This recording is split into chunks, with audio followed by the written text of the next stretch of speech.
we stand before the White House tonight, on the seventh night of Hanukkah, and as we get ready to celebrate Christmas and the winter holidays with our loved ones, to make clear that we cannot stay silent about the atrocities that are continuing in Gaza.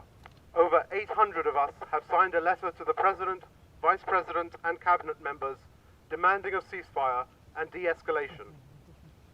We were horrified by the brutal October 7th attacks on Israeli civilians and have been horrified by the disproportionate response by the Israeli government, which has indiscriminately killed thousands of innocent Palestinian civilians in Gaza and displaced over 1 million more. Our voices and the voices of the American public that we serve demand that this violence must stop. And for this reason, we once again call on President Biden to support an immediate and permanent ceasefire.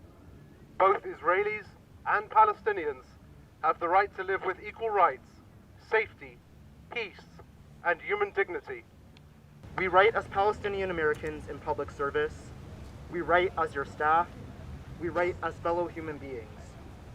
We know that our voices alone will not change your decisions, but we come together to make clear that we will not be silent.